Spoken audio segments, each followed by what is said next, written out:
পেহেলগাঁওয়ের ভয়াবহ জঙ্গি হামলা ও ভারতীয় সশস্ত্র বাহিনীর জবাবি অভিযান অপারেশন সিন্দুর নিয়ে পাকিস্তান আন্তর্জাতিক মহলে যে প্রচার চালাচ্ছে তার জবাবে কূটনৈতিক পদক্ষেপ করতে চলেছে ভারত। নরেন্দ্র মোদী সরকারের সিদ্ধান্ত অনুযায়ী 5টি দেশে 8টি সংসদ সদস্যের দল পাঠানো হবে।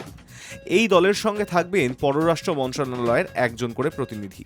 প্রতিটি দলে 5 থেকে 6 জন করে সংসদ সদস্য থাকবেন।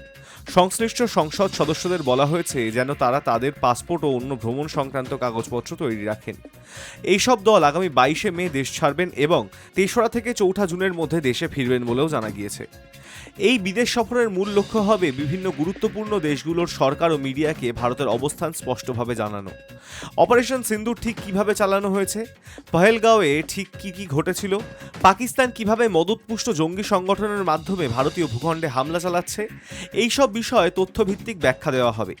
স্বাভাবিকভাবেই ধরে নেওয়া হচ্ছে শুধু বিজেপি নয়, বিভিন্ন বিরোধী দলের সাংসদরাও এই দলে থাকবেন। অর্থাৎ মোদি এই কৌশলে আন্তর্জাতিক শুধু নয়, দেশের ভিতরেও এই ছবি তুলে ধরতে চাইছেন। সব রাজনৈতিক দলের সমর্থনই তার কাছে আছে। কংগ্রেস এই প্যাচে কিছুটা অস্বস্তিতে পড়লেও জানিয়ে দিয়েছে কংগ্রেস সাংসদরা দেশের হয়ে এই প্রচারের কাজে অংশ নেবেন। राष्ट्रीय हित सर्वोपरि है। जो अभी अभी सुनने में आया है कि एक प्रतिनिधिमंडल अलग अलग देशों में भेजा जाएगा, बहुदलीय प्रतिनिधिमंडल सांसदों का, इसमें ज़रूर कांग्रेस पार्टी अपनी जो सांसद हैं उसको नियुक्त करेंगे। 22 এপ্রিল জম্মু কাশ্মীরের অনন্তনাগ জেলার পহেলগাঁওয়ে ভয়াবহ জঙ্গি হামলায় 26 জন নিহত হন। এই হামলার দায় স্বীকার করে দ্য রেজিস্ট্যান্স ফ্রন্ট বা টিআরএফ নামক একটি সংগঠন, যাকে ভারত মনে করে পাকিস্তান ভিত্তিক জঙ্গি সংগঠন লস্কর ই তাইবার একটি ছদ্মবেশী রূপ। এর পরিপ্রেক্ষিতে 7ই মে ভারত অপারেশন সিন্দুর শুরু করে। অপারেশনের প্রথম পর্যায়ে ভারত পাকিস্তান ও পাকিস্তান অধিকৃত কাশ্মীরের মোট 9টি জঙ্গি ঘাঁটিতে হামলা চালায়।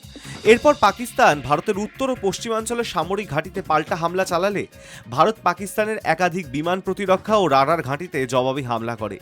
পাকিস্তান একের পর এক ড্রোন ও ক্ষেপণাস্ত্র হামলা চালাতে থাকে। ভারতও জবাবে অন্তত 8টি পাকিস্তানি বিমান ঘাঁটি, রাডার স্টেশন ও গুরুত্বপূর্ণ প্রতিরক্ষা স্থাপনায় হামলা চালায়। এর মধ্যে চকলালা ও সারগোদা বিমান ঘাঁটি ছিল, যেগুলিকে পাকিস্তান অত্যন্ত গুরুত্বপূর্ণ মনে করে। 4 দিন ধরে চলা এই সংঘর্ষের পরে 10ই মে পাকিস্তান ভারতের কাছে যুদ্ধবিরতির অনুরোধ করে এবং ভারত তা মেনে নেয়। এবার সামরিক প্রতিক্রিয়ার পাশাপাশি কূটনৈতিক পর্যায়েও সক্রিয় হয়েছে ভারত। জাতিসংঘে ভারত টিআরএফকে একটি সন্ত্রাসবাদী সংগঠন হিসেবে চিহ্নিত করার দাবি জানিয়েছে। টিআরএফ এর মাধ্যমে পাকিস্তান আন্তর্জাতিক মহলে এই বার্তা দিতে চায় যে এই হামলাগুলো অভ্যন্তরীণ বিদ্রোহ, কিন্তু ভারত বারবার বলেছে এগুলি আসলে রাষ্ট্রীয় মদতে পরিচালিত জঙ্গি হামলা। বিদেশ সফরে পাঠানো সংসদ সদস্যদের মাধ্যমে ভারত আন্তর্জাতিক সম্প্রদায়ের কাছে এই বিষয়টি তুলে ধরতে চাইছে যে দেশ তার সীমান্ত ও নাগরিকদের রক্ষা করতে যা করা প্রয়োজন তাই করছে। পাশাপাশি ভারতের রাষ্ট্রদূতরাও বিভিন্ন দেশের সংবাদ মাধ্যমে সাক্ষাৎকার দিয়ে ভারতের অবস্থান তুলে ধরছে।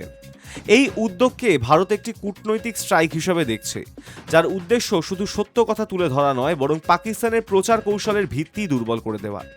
High news network.